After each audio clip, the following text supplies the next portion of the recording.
Guys, I'm Rachel. I'm Samuel. And we both work at the Orlando Repertory Theater, which is a professional theater for young audiences. We do stuff we just started doing a My Baby and Me class, and so we have classes for babies, and then we go all the way up to graduating seniors with opportunities for them. And yeah, so the show that we're doing next is Freaky Friday, which some of you might have seen it. The Lindsay Lohan, Jamie Lee Curtis version. Your parents might have seen the 1970s version, but we're gonna put it on stage. So, you wanna talk about what that kind of looks like for us? So we have a team of designers and directors who generate all the art for us, and so we have some of their renderings here of what the set and the lighting might look like. So this is the audience sections. This is the scenery and the props hanging from them, and props on stage as well. And so our designer designed this in a software called SketchUp. And so he generated some 3D renderings for us. So obviously that's from the audience perspective. Here's a straight on perspective of the scenery. And we're focusing today on just this portion where these blue squares and these white tiles here. And we're gonna build one of these white tiles. There's 44 of them and they're all gonna light up. We're gonna build just one. And Rachel's taken a different piece of software called AutoCAD and built a technical drawing saying exactly how big those things will be and what dimensions and what supplies she needs to gather to actually assemble this and build this. So today we're going to assemble it, build it, and make it light up. Yeah. So when I get a designer drawing, it's kind of like when an artist was to hand me like a pretty picture, right? And then I'm going to turn it into a working blueprint for our carpenters in the shop, kind of like an architect. So I broke it down, figured out how we're going to build it. I have a scale I write on each drawing. This is called a title block here, which is going to give your carpenters all of the information that they're going to need to build this. In the bottom, there's going to be a scale. So for every 1.5 inches on paper, it's going to translate to a foot in real life. And then we have all of our construction notes up here. So it's built out of 1x3. So that's like the wood framing. And then we're going to face it with Luan on the back. It's going to have a Luan backing. It's going to have a 2.5-inch Luan ring around the outside with a paper front so that the light can shine through. And we got to build 44 of them. Today we're building one because we don't have time to build 44. But I've already cut all of our materials. So what it would look like is this is 1x3, right? 1x3 is technically it should be 1 inch by 3 inch because of mills trying to save material. It's actually 3/4 inch by 2.5 inches. So I cut all of these on this saw, which is called chop saw. Cuts downward like that. And then I cut our sheet goods over on table saw over here, which we're not cutting anything because it's very loud when we do that. But so I ripped all of these on this saw over here. So now we have our back. We have our front pieces that are going to go with our paper here in a little bit.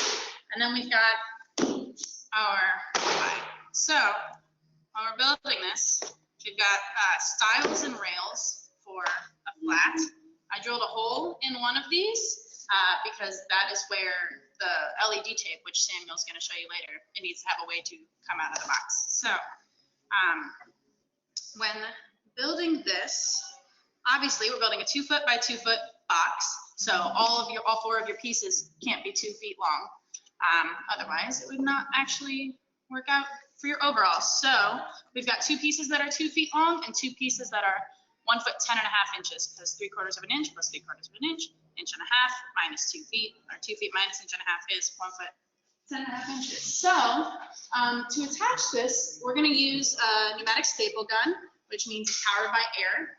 In our shop, instead of having to coil up hoses every day, we have an air compressor in the back, which we run air up through our ceiling into these reels up here, so that we can just pull this down and have air at our work tables pretty instantly. And then when we're done, clean up at the end of the day, we can just pull on it and raise it up, which is really easy. So before I plug anything in, safety is very important in the scene shop. So whenever we're using any kind of power tool, everybody in the shop has to have safety glasses on. So before I even put this in, I'm going to put on my safety glasses. Samuel's going to put on safety glasses. Everybody behind the cameras put on safety glasses, just in case. So gonna attach this here. And then when we're building here, we're gonna use wood glue to connect all of these things, because the staple is actually just a fastener to help hold the thing in place while the glue is drying. The glue is doing the majority of the work. So I'm gonna turn this a little bit because it's easier for me to attach. So make sure I've got the right piece here. Attach going this way. But I'm gonna kind of make sure these are nice and flush, which just means like if I'm touching this, it kind of feels like it's one piece, right? I'm gonna hold on to this and make sure I've got a good grip. And then I'm gonna make sure that my fingers aren't anywhere near where I'm stapling, just in case a staple were to miss, or sometimes if it hits a knot in the wood, it will shoot out the side, and I don't wanna hit my finger. So I'm gonna do this, pull back, and staple. And all of these guns have a, guns that we have a safety on them, which is this, which means that if I'm just holding this, I can't shoot unless this is pulled back, which is just a safety measure to make sure that we can't injure anybody else in the shop or yourself if you're carrying it around. So yeah, I'm just gonna repeat this a couple times, make a box. So how do you know how to make this box? What training or education do you have that lets you know what you know? So I got started in high school building stuff. I thought I was going to be an actor for the longest time.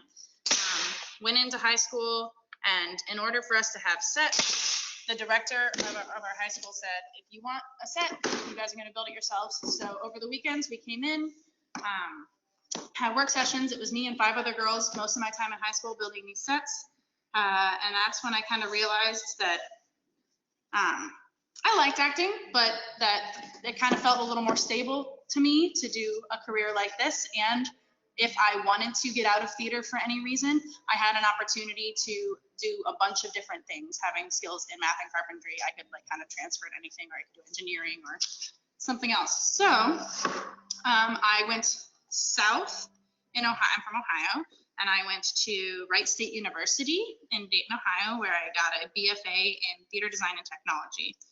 And I did learn a lot in high school, but I really got my education, my detailed education in college with my professors there. And I got to learn a little bit about like what you do. We took some lighting classes, took some sound classes, but I decided that I really wanted to focus in carpentry, and that's just how my brain worked, because different people have different skill sets. Mine is not lighting. So what do you do here day to day? So my job here is the assistant technical director. And see, sometimes you got to pull on this. You still got to make sure your hand's out of the way. My job here is as assistant technical director. So I supervise the scene shop. I get the drawings from the designers. I turn it into working drawings. And then, sorry, just had to think.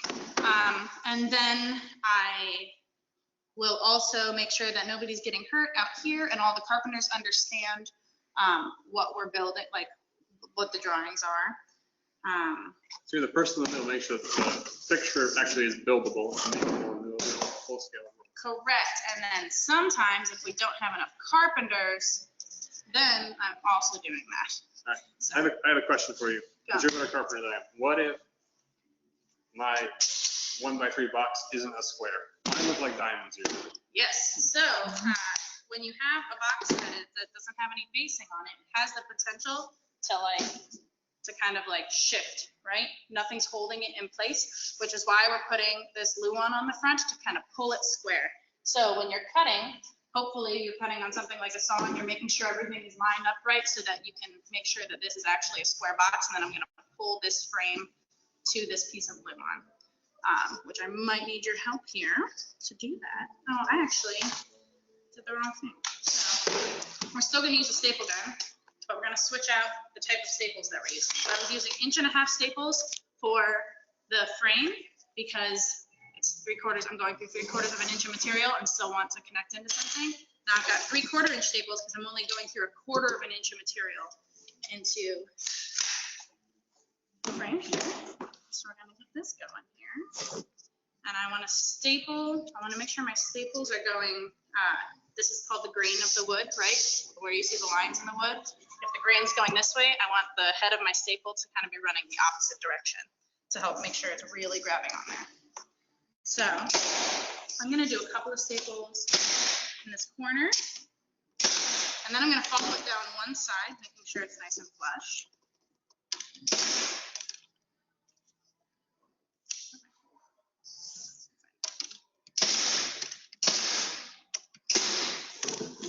And then see how this is not sitting square, how there's like a lot of a lip over here. So now we're going to pull this way, and it's going to pull this whole box square.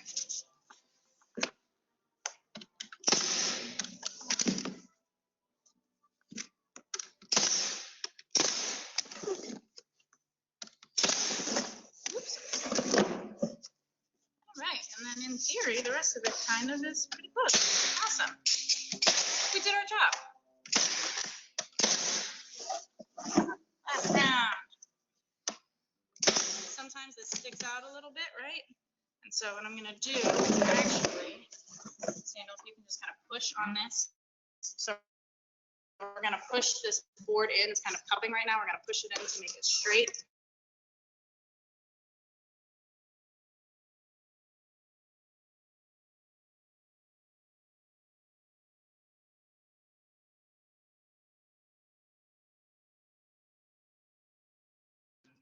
I think we lost your audio.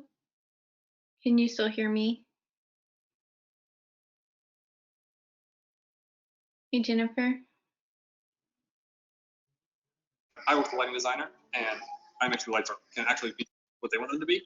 And my electricians will typically do this part. So we have some LED tape, which has lots of little lights on it every couple inches. So every white circle there is a light, and there's some circuitry in between them. And there's an adhesive back. And so we're going to pull that off and wrap the outside of this with tape. So I'm just going to keep on going as I pull the adhesive back off as I apply. Push down a little bit as we go. I'm not worried about looking super pretty because we're going to cover this, so it's not like we're going to see the actual workmanship that I'm doing. So if you were to plug these in, turn these on right now, what color would it be? That's a good question. They are 3 colors. They're red, green, and blue. So every one of those circles has red, green, and blue inside of it, which means that we can color mix just like we mix paint or pigment to get different colors. We're going to mix light to make different colors. So that will be, red and green will make a yellow, and red and blue will make a purple. So we can have infinite colors just with those 3 red, green, blue. Right, because color mixing in light is different, like the color wheel is different. It's different than pigment, but the theory is very much the same. Yes. So yeah, so usually in pigment you have red, green, or yellow, blue, right? And so we substitute the yellow for green. That doesn't make sense sometimes if you're used to working in pigment. But the moment you turn on lights, it makes a lot of sense. Yeah. We also sometimes mix in other colors called CMY, so that's cyan, magenta, and yellow, which kind of does the same thing. As you mix those colors, they'll go back to red. Almost out of tape here. This roll is not very sticky. It isn't very sticky, but it's all right. And sometimes if the tape's not sticking, you guys have little clips. Yeah, I have a few of here those. too. We can apply a clip occasionally. I'll slide on the screw gun. But we can put one here and put a small screw through it. It won't affect anything that you've built already, and it'll hold that tape there as that adhesive cures. So I got a little bit of extra tape on here. I've already done 2 laps around this box.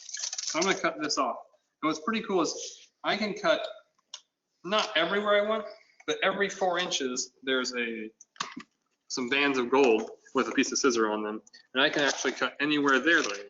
So I'm going to cut as close as I can. Here's a good one, right on the line.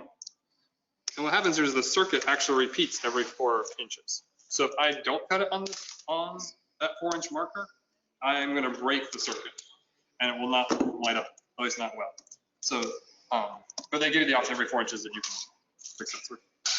All right, so I have a lighting console. I have a small power supply and lighting controller. That's a cable. I'll pop this cable through this hole that we made earlier. Hopefully. Maybe not. Yeah, I made it big enough for that one. We'll pull over that. It'll be okay. It'll be all right.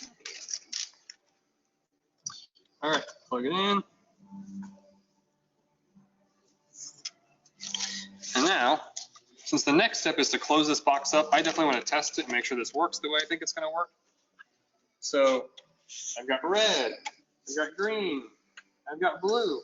If I mix them, red and blue, purple, so I make all sorts of cool colors. I have a lot of different subtle, because all those colors dim, so I can make only half green if I want. So I think we're ready to cover this. Okay, so we don't want anything where our audience is looking and seeing a source. So we're gonna put this piece of paper on the front. Sometimes we use chloroplast. Sometimes we use fabric, just anything to kind of help diffuse the light source, right? And preferably white, so we don't alter the color as it's coming out. Correct. And sometimes, like when we are doing these in the theater, we'll like paint the inside of these white to help really bounce that light out. For right now, this Luan is a light enough color that it's going to do what we want. So I'm going to now spray the top of this. I'm just going to make everything real sticky. This is just a spray adhesive. Yes, it does get on your hands. Yes, it does take forever to get off. But it's a messy job. So this part's probably the most annoying out of all of them. So yes, if you can kind of like put that corner down. There. Now we're going to make sure we're kind of like good along the top of here-ish. Yep, and if it runs over a little bit, it's okay, we'll trim it off. And now we're going to kind of like roll this out down the sides here. And as long as it's much more annoying when it's like an open box too. As long as we've got mostly, sometimes we gotta lift it up and try again, but that's life, right? Okay, good enough. So now, just to kind of make it pretty-ish, we're gonna throw some of these guys on top of here. I know this is kind of misbehaving over here. We'll get to him last. So I'm just gonna brad this onto the front to kind of make it look nice. So this is a brad gun, just different from staples because they're like little one-legged guys instead of like a staple. We like using them in theater because if we're doing something where like, nobody's really gonna see all of these staple holes in the side here, but audience can be looking directly at this, so it's a smaller hole for us to fill later with JC and something that the audience isn't gonna see as much. So just gonna put a couple of brads in here. And when you are doing this, now my job is to make sure that I'm going in nice and straight, because if I angle funny, I could hit his LED tape, and then we have to take everything apart and try again. It sucks for both of us. Metal brad touching the circuitry on that tape locks it, short it out, and destroy the piece of tape. Yep. So put our side pieces on. Dun, dun, dun.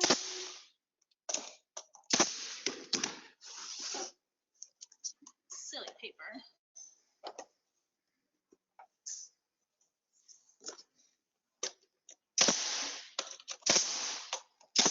These reveal pieces hide a lot of our mistakes. Mm-hmm. Like that piece of paper being mean. All right. Put this last piece on here. And then we would, the outsides obviously have a little bit of a mess of paper that we would clean up here. But we have a box. That in theory. Ta-da! Lights up. One LED tape light box. So then we make 44 of those One and attach down, them to our proscenium. one down, 43 to go. Exactly. That's really So, cool, but it leads question? perfectly into a question we have from a classroom. They want to know, how long does it usually take to completely tech a show from nothing to show ready? It takes from build is usually 3 or 4 weeks. We have a week of tech rehearsals. About 2 weeks before that, the cast starts rehearsing. They have 2 weeks of rehearsal. And of course, then we have a 3rd week with them in tech rehearsal, and then we open. So, and it's busy all the time. Yeah. We plan out every week of that. We plan out who gets to use tools. We plan out when things like this will be, when Rachel might hand them over to my department. So we actually plan out all of it in advance so that we can, because we're all busy all the time. There's a lot of coordination.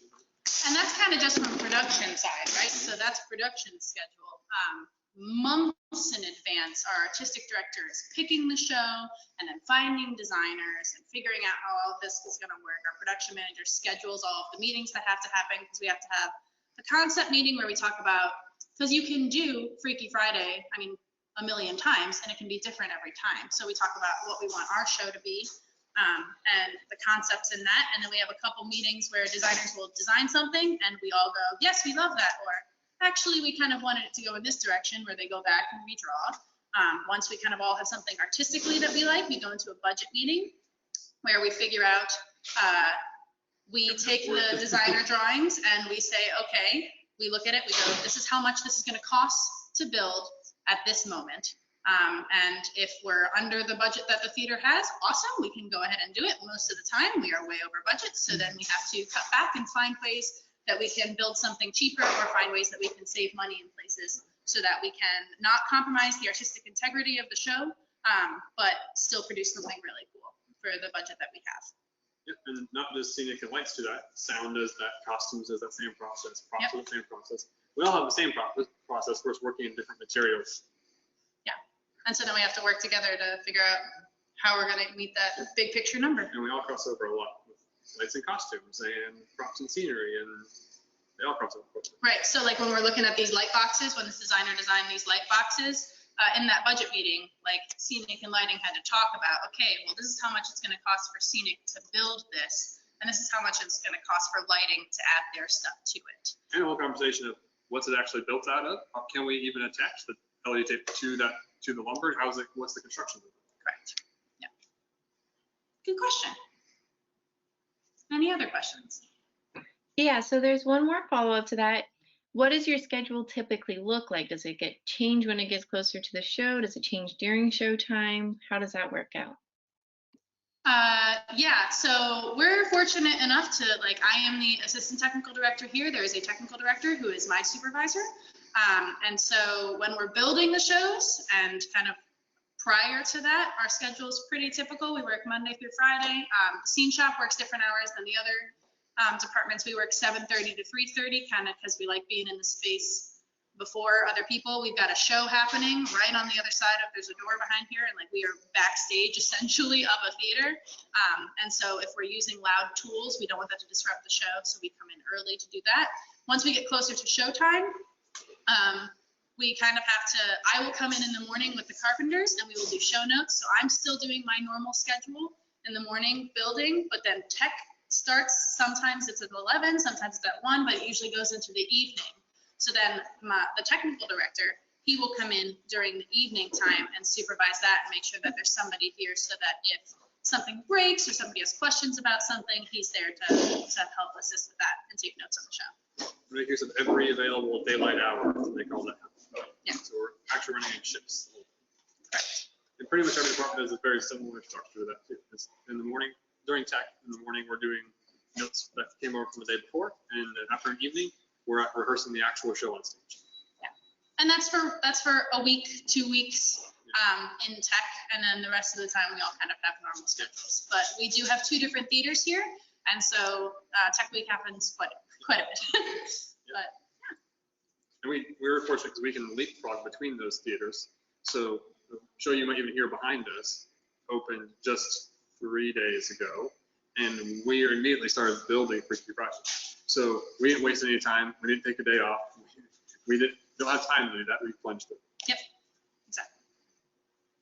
Another question? That's currently all of our questions, but we are down to just 4 more minutes. Oh, look at that.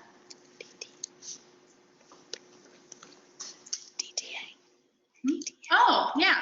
So if you are in high school and looking to like get involved, maybe your high school doesn't have a theater program or it's not as like big as you want, We have a program called DTA over the summer, which you can go to our website and apply, interview for that process. We have kind of two different things. We've got a 5-week program and a 3-week program, depending on your availability.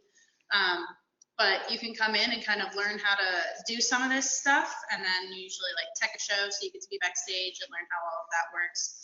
And it's a good way to kind of jump into a professional theater as a young adult and kind of learn about some of this stuff firsthand. It's also really fun. A lot of hands-on stuff like this, and you get to run the show and watch an audience appreciate it too. Yeah, and it's always good. I've worked a bunch of different places, and you learn something new everywhere you go. You will never know everything. So you want to go as many places as you can, learn as many things as you can, and never think that you know the best way to do something, because there are always different ways. So yeah. Absolutely. Cool. Great. Yeah, nothing. So the last That's awesome. question, if you were going to tell a high school senior what to do to get ready or what they can do to kind of go towards this career, what would be your top piece of advice for them? I think the first thing would be find someone in the industry who you respect, and if you know it personally, great, go with them and see what they recommend, because they're especially going to know in your area what's best for you, since they know you personally. I think probably you'll want to go to college, because although you can do some of these jobs without an education, there's so many great instructors there that dump their decades of experience into you, and so inside just a few years you get all of that 30 years of experience, and you get to touch a lot of different things. So that's typically the route that people go, and depending on how much you want to do as you grow into that, you might find out, oh, I want to be a technical director, so I need this level of education, or I want to be a designer, so I need that level of education. And so you'll grow and find mentors that can cultivate you in that particular job that you want. Yeah, and it doesn't have to be like, I went to a 4-year program. It doesn't have to be a 4-year program. There are 2-year programs out there. There are training programs out there. So there are a lot of different opportunities for you. And if you don't have somebody personally who you know who does this, we're all human beings, and truly you can go onto our website and find emails for a lot of us, and we would be more than happy to answer questions for you guys.